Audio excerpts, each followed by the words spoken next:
Finishing வந்தாச்சு. ஒரு 5 minutes எடுத்துக்கலாமா? எடுத்துக்கலாமா? நிறைய பேர் ஆரம்பத்திலே வந்துட்டீங்க, நிறைய பேர் நடுவுல வந்தீங்க, நிறைய பேர் லாஸ்டா வந்தீங்க. எல்லாருமே ஓகே. நீங்க எப்படி கவனிக்கிறீங்க? இங்க நடந்த விஷயங்களை எப்படி நீங்க ரியாக்ட் பண்றீங்க? ஏதோ சிறை கைதி மாதிரி கூண்டுல போட்டு அடைச்சிட்டாங்களே, வேற வழி இல்லையே, நான் உட்கார்ந்துதான் ஆகணுமே அப்படிங்கிற மாதிரி உட்கார்ந்து கவனிச்சீங்கன்னா வேல்யூ கிடையாது. சார் இங்க இந்த ஸ்டேஜ்ல இன்னைக்கு இத்தனை பேர் என்ன பண்ணிருக்காங்க? அச்சீவரா மாற முடிஞ்சிருக்கு. கரெக்டா? அப்ப இத்தனை பேரால அச்சீவ்மென்ட் பண்ண முடிஞ்சிருக்குன்னா கண்டிப்பா என்னாலயே முடியுங்கிற ஒரு அசைக்க முடியாத ஒரு செல்ஃப் கான்பிடன்ட் அப்படிங்கிறது வேணும். சுய தன்னம்பிக்கை அப்படின்னு சொல்லுவாங்க. தன்னம்பிக்கை வேணும். சார் இந்த பிசினஸ்ல ஜெயிக்கிறதுக்கு நம்பிக்கை கிடையாது, நம்பிக்கை அடுத்தவன் மேல வைக்கிறது. தன்னம்பிக்கை அப்படிங்கிறது தான் மேல வைக்கிறது. நம்பிக்கை தோத்து போயிடு சார். ஆனா தன்னம்பிக்கை சாகுற கடைசி தருவாயில வரைக்கும் சரி விடவே முடியாது. ஒண்ணே தன்னம்பிக்கை வச்சவங்க தோத்ததா சரித்திரத்திலே கிடையாது. ஆனா நம்பிக்கை வச்சவங்க நிறைய பேர் தோத்துருக்காங்க. எக்ஸாம்பிளுக்கு ஒரு சின்ன ஒரு கதை சொல்லலாமா? சின்னதா ஒரு ஸ்டோரி சொல்லலாமா? ஒரு பூசாரி ஒரு கோவில்ல வந்து பாத்தீங்க, நிறைய கோவில்லாம் போயிருப்பீங்க. அந்த கோவில்ல என்ன பண்றாரு அப்படின்னா, ஒரு பூசாரி என்ன பண்றாரு அப்படின்னா, அந்த கடவுளுக்கே என்ன பண்றாரு அப்படின்னா சேவை செய்யறாரு. காலையில இருந்து மாலையில இருந்து நைட்ல இருந்து எல்லா சேவையுமே யாருக்கு அப்படின்னா அந்த கடவுளுக்கு தான். அவர் குடும்பத்தை பத்தி நினைக்கிறாரான்னு தெரியல, எதை பத்தியுமே நினைக்க மாட்டார், முழுசா அந்த கடவுள். அந்த கோயில்ல பூஜை பண்ணிக்கிட்டே வராரு.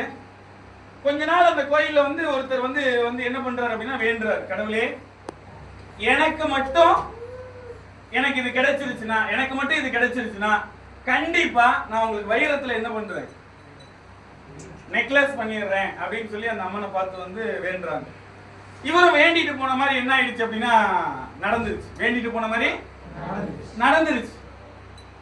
நேரம் எடுத்துட்டு வந்து ஐயருடைய தட்டுல வச்சு இது அம்மனுக்கு சாத்துங்க, நான் அழகு பார்க்கணும் அப்படின்னு சொல்லி சொல்றாரு. இவரும் இந்த பூசாரி நேரம் எடுத்துட்டு போய் அம்மனுக்கு போய் சாத்திட்டு அப்படியே கையெடுத்து கும்பிட்டு தட்சணை ஒரு 500 ரூபாய் போட்டுட்டு போயிட்டாரு.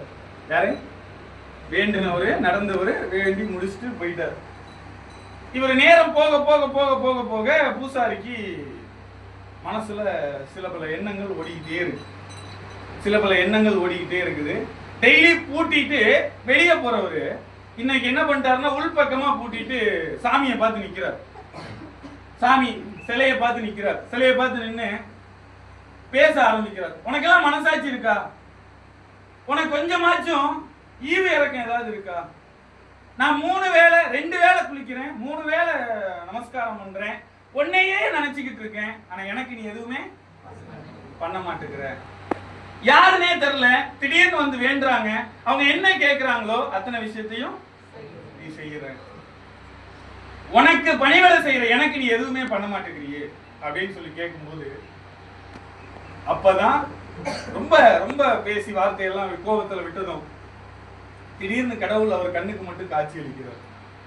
திடீர்னு அவர் கண்ணுக்கு மட்டும் காட்சி அளிச்சு, நீ கோபப்படாத, நீ இவ்வளவு வருத்தப்படுவேங்கிறது எனக்கு தெரியாது, தயவு செய்து நீ கோபப்படாத, கண்டிப்பா உன்னுடைய பிரச்சனையை நான் என்ன பண்றேன், தீக்கிறேன். வருகின்ற அமாவாசை அன்னைக்கு நான் உன் வீட்டுக்கு வரேன். எப்ப வருவேன், எப்படி வருவேன் அப்படிங்கிறது தெரியாது, ஆனா கண்டிப்பா வருவேன். வரும்போது நீ என்ன வாரி அணைச்சிட்ட அப்படின்னா உன் டோட்டல் லைஃப் சேஞ்ச், உன் டோட்டல் லைஃப் செட்டில் அப்படின்றாராம். இவருக்கு சொன்னது யாரு? கடவுள். ஒரே ஆச்சரியம். நேரம் விடுன்னு கதவெல்லாம் அவர் சொல்லிட்டு மறைஞ்சிட்டாரு கடவுள். இவர் நேரம் பட்டன்னு வீட்டுக்கு போய் கதவெல்லாம் பூட்டிட்டு, நேர கோயில் கதவெல்லாம் பூட்டிட்டு நேரம் விறுவிறுன்னு வீட்டுக்கு போறாரு. நீராகாரம் சொல்லுவாங்க, தெரியும்னு நினைக்கிறேன். நிறைய பேருக்கு தெரியுமா என்ன ஏதுன்னு தெரியல. பர்கர் சாண்ட்விச்னா தெரியும், நீராகாரம்னா நிறைய பேருக்கு தெரியாது. அந்த பழைய சாப்பாடுன்னு சொல்லுவாங்க. அவ ஒய்ஃப் என்ன பண்றாங்கன்னா, எல்லார் வீட்லயுமே ஒய்ஃப் இருப்பாங்க, கல்யாணம் ஆனவங்க வீட்டுல எல்லார் வீட்லயுமே ஒய்ஃப் இருப்பாங்க. இவர் நேரம் உள்ள போனதும் பானையை கொண்டுட்டு போய் படாருன்னு இருக்குது, கஞ்சி எகிரி 2 ஸ்டெப் குதிச்சுட்டு. ஏன்னா அப்படி வைக்கும் போதே இன்னும் சம்பாதிக்கிறது ஒண்ணும் இல்ல, ஒன்னும் வருமானம் இல்ல, ஒன்னும் அவர் தட்சணை வாங்குறது மட்டும்தானே, வேற எதுவும் இல்ல. அப்ப ஒண்ணும் இல்ல, நீ எனக்கு ஒன்னும் செய்ய மாட்டேங்கிற, போக மாட்டேங்கிற, பையனுக்கு ஸ்கூல் ஃபீஸ், இப்படியே ரொட்டேஷன். இவர் என்ன பண்றது, கம்முனு நமக்கு வந்து ஒரு பெரிய விஷயம் ஒன்று நடக்க போகுது, யார்கிட்டையும் சொல்லக்கூடாது. வருகின்ற அமாவாசை அன்னைக்கு நான் இருந்தே நீ இப்போ என்கிட்ட என்ன ஆதங்கப்படுறியோ அதே ஆதங்கத்தை நான் என்ன பண்ணியிருக்கேன், கடவுள்கிட்ட சொல்லும் போது கடவுள் என் கண்ணுக்கு காட்சி அளிச்சாரு. வரக்கூடிய அமாவாசை அன்னைக்கு நான் உன் வீட்டுக்கு வரேன் அப்படின்னு சொல்லிட்டாரு. நம்ம வீடெல்லாம் பக்காவா ரெடி பண்ணி வச்சுக்கணும் அப்படின்னு சொல்லிட்டு இவரும் எல்லாம் ரெடி பண்ணிட்டாரு. எல்லாம் ரெடி பண்ணி கடனை வாங்கி, நம்ம ஆயுத பூஜைனால தான் வீடெல்லாம் பெருக்கும். ஆயுத பூஜைனா தான் தோரணம்லாம் கட்டி சாம்பிராணிலாம் போட்டு வீடு கலக்கலா வச்சிருப்போம். அவர் என்ன பண்ண, வரது யாரு? கடவுள்ல கோச்சிட்டு போயிடக்கூடாதுல்ல. கடனை வாங்கி போட்டு பத்தி ஒரு மலையை போட்டு குமிச்சு வீட்டு நடுவில் போட்டு புகைய போட்டு வந்துருச்சு. அமாவாசை பிறந்துருச்சு. காலையில 8 மணிக்கு ஸ்டார்ட் பண்றாரு. வாசலை திறந்து பாக்குறாரு, மொத்த ஊருமே அவர் வீட்டு வாசல்ல கூடி நிக்குது. இவருக்கு ஒரே அதிசயம், ஒரே ஆச்சரியம். என்னடா இது, நான் யாருக்கிட்டையுமே சொல்லவே இல்லையே, இது எப்படி இவ்வளவு கூட்டம் அப்படின்னு யோசிச்சு பாக்குறாரு. நம்ம லேடிஸ் வாய மூட முடியுமா?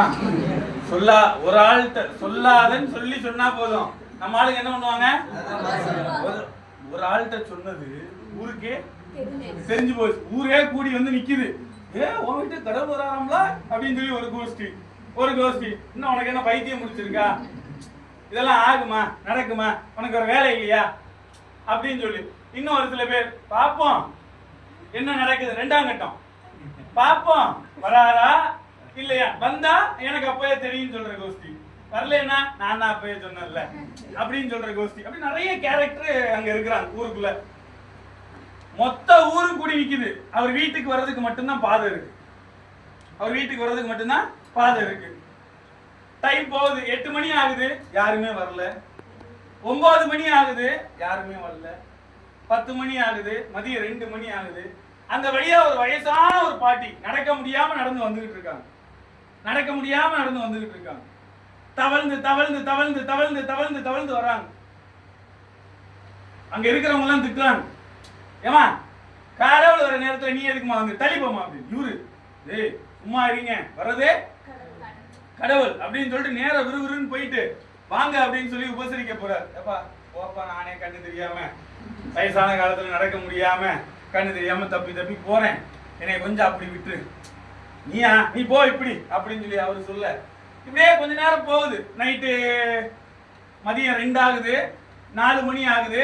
ஊருக்காரன் பேச ஆரம்பிச்சிட்டான், இதெல்லாம் நடக்காது, இவன் ஏதோ சும்மா சொப்பனம் கண்டிருப்பான், கனவு கண்டிருப்பான், இதெல்லாம் நடக்காது, ஆகாது, முடியாது, வேகாது, விளங்காதுன்னு சொல்லி ஊர் எல்லாம் பேச ஆரம்பிச்சிட்டான்.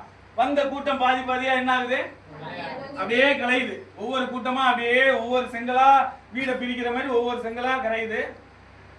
கடைசியில நைட்டு ஒரு 10 மணி ஆகுது. 10 மணி ஆகுது, யாருமே வரல. எல்லாம் போட்ட படையல் எல்லாம் இருக்கு. அந்த படையலுக்காக ஒரு கோஷ்டி இருக்கும்ல, இந்த வடிவேல் ஒரு இதுல போய் வாங்குவானு, எப்படி எனக்கு வரும், எப்படி எனக்கு தான் கிடைக்குன்னு சொல்லி இந்த கம்பிக்குள்ள கையை விட்டு பொங்கல் வாங்குவோம் பார்த்துருக்கீங்களா? அதே மாதிரி சரி கடவுள் வரலைனாலும் இந்த பொங்கலும் புளியா தெரியுமாச்சு என்ன ஆகும், நமக்கு கிடைக்கும் அப்படின்னு சொல்லிட்டு நிறைய பேர் நிக்கிறாங்க. நேரம் போய்கிட்டே இருக்கு. கரெக்டா அமாவாசை முடிகிறதுக்கு 5 நிமிஷம் இருக்கு.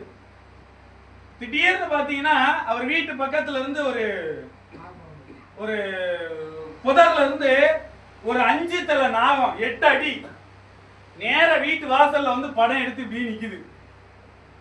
இவன் என்ன பண்றான், வந்திருக்கதே கடவுள் அப்படின்னு சொல்லி ஸ்டெப் எடுத்து வைக்கிறான். ஓடி போய் பிடிக்கலான்னு அவனால மூவ் ஆக முடியல.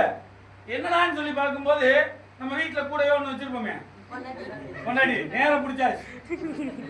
நீ பாட்டுக்கு பட்டுன்னு போற, அது பாட்டுக்கு பொட்டுன்னு போட்டோம், என் பூவை மட்டும் யாரு காப்பாத்துறது அப்படின்னு கேட்டு இவரு வேற இது உடல விடுமா வந்திருக்குது, நீ இருக்கும் போதே ஒண்ணும் பண்ணல, நீ எல்லாம் போயிட்டேன்னா அப்புறம் அவ்வளவுதான் அப்படின்ட்டு அந்த அம்மா பேச ஆரம்பிக்கிறாங்க. ஊருக்காரன் சொல்றான், இது ரொம்ப கருணாகம், இத போடலாம் வேணாம், நக்குனாலே போது நீ செத்துருவ அப்படின்ட்டு ஊரெல்லாம் ஒரே பேச்சு. இது ஒரு 2 நிமிஷம் இப்படியே நின்றுச்சு. 3ஆவது நிமிஷம் அப்படியே வந்த வழியை பார்த்து போக ஆரம்பிச்சிருச்சு. 7 அடி மறைஞ்சிருச்சு. 8வது அடி எனக்கு மனசே கேட்கல. எல்லாரையும் தட்டி விட்டு பொண்டாட்டிய ஒரு பக்கம், சொந்தக்காரன் ஒரு பக்கம், குடும்பத்தை ஒரு பக்கம் ஓடி போய் தட்டி விழுந்துறாங்க. மீதி அந்த ஒவ்வொரு அடியா மறைஞ்சு போகுது. அந்த ஒரு அடி கடைசி அடியில போய் பொத்துன்னு போய் விழுந்துட்டான். பிடிச்சிட்டான். பிடிச்சிட்டு எந்திரிச்சு பாக்குறான். எந்திரிச்சு பார்த்தா அந்த ஒரு அடியும் தங்க கட்டியா இருக்கான். எப்படி இருக்கும்? சந்தோஷமா இருக்குமா? எடுத்துட்டு திரும்பினா எங்க அவ காந்தா அப்படிங்கிற மாதிரி திரும்பினா, உன் பேச்ச கேட்டு 7 அடியை விட்டுட்டனே. அப்ப பொண்டாட்டி அழகா சொன்னான், உனக்கு எங்க போச்சு அறிவு? கடவுள் என்கிட்ட சொன்னாரா ஒன்ட்ட சொன்னாரா? யார்கிட்ட சொன்னாரு? ஒன்ட்ட தானே. அப்ப உனக்கு எங்க போச்சு அறிவு? நான் என்ன சொல்லி இருந்தாலும் நீ இல்ல செஞ்சிருக்கணும். இந்த ஒரு அடியை மட்டும் என்ன கேட்டா பிடிச்ச இல்ல இல்ல அப்படின்னாராம். அப்படியே திரும்பி ஊருக்காரன், டேய் என்னென்ன பேச்சுடா பேசுங்க, நக்கு நாச்சு திருமையா அப்படி இதெல்லாம் பயம் காமிச்சிங்கடா. ஊருக்காரன் சொன்னானா, நாங்க என்ன வேணாலும் சொல்லுவோம், கிடைச்சதுல எனக்கா கொடுக்க போற?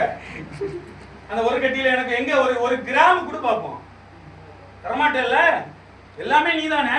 அப்ப நீ யோசிச்சு முடிவெடுத்திருக்க வேண்டியதானையா?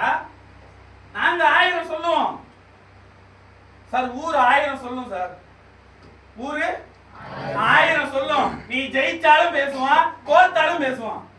அவனுக்கு என்ன தெரியுமா? ஒண்ணு ஏதாவது ஒரு குறை சொல்லிக்கிட்டே இருக்கணும், ஏதாவது ஒண்ணு சொல்லிக்கிட்டே இருக்கணும். ஒண்ணே ஒண்ணு நம்ம தெளிவா இருக்கணும். அவருக்கு அந்த வாய்ப்பு கிடைச்சது. ஆமாதானே? அந்த ஒரு அடிக்கு கூட வாய்ப்பு கிடைக்கலனா, ஒருவேளை 8 அடியுமே கிடைச்சிருந்ததுன்னா அவருடைய டோட்டல் லைஃப் ஸ்டைலே மாறி இருக்கும். கிடைச்ச வாய்ப்பை விட்டுட்டார். அப்ப கடவுள் சொன்னாரா, சார் வாய்ப்பு இந்த உலகத்துல மனுஷனா பிறந்த எல்லாத்துக்குமே நான் வாய்ப்பு கொடுக்கிறேன். அந்த வாய்ப்பை எவன் ஒருவன் சரியான முறையில் பயன்படுத்துறானோ அவனுடைய லைஃப் ஸ்டைல் தான் மாறிக்கிட்டு இருக்கு. இன்னைக்கு ரோஹித் தான் இந்த ஸ்டேஜ் ஏறணும்னு சட்டம்லாம் கிடையாது. இவங்க தான் வரணும், அவங்களால வர முடியாது, இவங்களால வர முடியாதுன்னு சட்டம்லாம் கிடையாது. யாரு உழைக்க தயாரா இருக்கிறாங்களோ, யாரு அவங்களுடைய கட்ஸை தாண்டி என்னால பண்ண முடியும், இத்தனை பேருக்கு நான் ரோல் மாடலா நிப்பேன் அப்படின்னு சொல்லி யார் ஜெயிக்கணும்னு நினைக்கிறாங்களோ அத்தனை பேராலையும் பண்ண முடியும் சார். அதே மாதிரி 2014 எனக்கு ஒரு வாய்ப்பு கிடைச்சது. சாதாரணமா பொழப்பு தேடி வந்த நபர் சோமு, ஒரு 5000 ரூபாய் சம்பளத்துக்கு வாய்ப்பு கிடைச்சது. அது பத்தல, வாங்குற வருமானம் பத்தல. அப்படிங்கும் போது இன்னைக்கு நீங்க எப்படி பார்த்துட்டு இருக்கிறீங்களோ இதே மாதிரி எனக்கு ஒரு வாய்ப்பு கிடைச்சது. அந்த வாய்ப்பை சரியான முறையில் பயன்படுத்தினேன். இன்னைக்கு என்ன நடந்திருக்கு தெரியுமா? என்ன மாற்றம் தெரியுமா? என் லைஃப் செட்டில்டுன்னு சொல்றது எனக்கு பெருமையே கிடையாது. என்னைக்குமே நான் சம்பாதிச்சிட்டு இருக்கேன்னு சொல்றதெல்லாம் பெருமை கிடையாது. அன்னைக்கு ஒருவேளை சாப்பாட்டை கஷ்டப்பட்ட நபர் இன்னைக்கு இங்க இருக்கக்கூடிய அத்தனை பேருக்கும் என்னால சாப்பாடு வாங்கி போட முடியும்னா முடியும். இதே சென்னையில கம்பெனி வேலை பிடிக்காம 6 அடி உயரம் இருந்தா செக்யூரிட்டி வேலைக்கு ஆள் எடுத்துட்டு இருந்தான். 6 அடி உயரம் 10,000 ரூபாய் சம்பளம் தான். இதே கிண்டி ஒலிம்பியாக் பேக் சைடுல செக்யூரிட்டியா போனேன், நாயை விட கேவலமா ட்ரீட் பண்ணான். ஆஃப்டர் ஆல் நான் ஒரு வேலைக்காரன், சாப்பாட்டுக்கு கூட காசு கொடுக்கல. யோசிச்சேன், என்னடா வாழ்க்கை இப்படியே போய்கிட்டு இருக்குது. ஒரு வாய்ப்பு கிடைச்சதுங்க. ரெஸ்பெக்ட்ஃபுல்லா பேசுனாங்க. Sir good morning sir, office கிளம்பிட்டீங்களா சார்? வந்துருங்க சார், நான் சொல்லி தரேன் சார், கத்து தரேன் சார். சார் இந்த உலகத்துல எவனுமே மதிக்க மாட்டேங்கிறான் சார். ஆனா இங்க அத்தனை விஷயத்தையும் கொடுக்குறாங்களே, ஏன் நான் முயற்சி பண்ணி பார்க்க கூடாது அப்படின்னு சொல்லி எடுத்த முயற்சி இன்னைக்கு நான் ஜெயிச்சிருக்கிறேன், இன்னைக்கு நான் சம்பாதிச்சிருக்கிறேன். இன்னைக்கு என்ன நம்பி ஜாயின் பண்ண ஒவ்வொருத்தரையுமே வாரம் சம்பாதிக்க வச்சுட்டு இருக்கேன்னா, சார் நான் எடுத்த முடிவை நீங்க எடுத்தா எனக்கு நடந்த விஷயம் உங்களுக்கு நடக்குமா நடக்காதா? சார் நடக்குமா நடக்காதா? என்னால முடிஞ்சிருக்குன்னா அதே வேலைய அதே உணர்வோட நீங்களும் செஞ்சீங்க அப்படின்னா கண்டிப்பா எனக்கு நடந்த மாற்றம் உங்களுக்கும் நடக்கும்ங்கிற ஒரு முழு நம்பிக்கையோடைய, முழு 100% நம்பிக்கையோடைய வேலையை செய்யுங்க. கண்டிப்பா நடக்கும். இத்தனை பேர் அச்சூரா இருக்கிறாங்க அப்படின்னா அடுத்த வாரம் இந்த ஸ்டேஜ் யாருக்குங்கிறது உங்க கையில இருக்கு. கரெக்டா? எடுத்து பண்ணுங்க, எடுத்து பண்ணுங்க, தொடர்ந்து பண்ணுங்க. வெற்றிகளுக்கு சில காலம் தள்ளி போகணும், அவ்வளவுதான். கொஞ்ச நாள் தள்ளி போகும், அவ்வளவுதான். தொடர்ந்து பண்ணுங்க, கண்டிப்பா எல்லாராலையும் ஜெயிக்க முடியும் அப்படின்னு சொல்லி இவ்வளவு நேரம் இந்த ட்ரைனிங் ப்ரோக்ராம பொறுமையா கவனிச்ச, ஆரம்பத்துல இருந்து அந்த நல்ல மனதளவுல பாராட்டு கொடுத்து எனர்ஜெட்டிக்கா வைப் பண்ண அனைத்து நல்லுள்ளங்களுக்கும் நன்றி கூறி விடைபெறுகிறேன். நன்றி.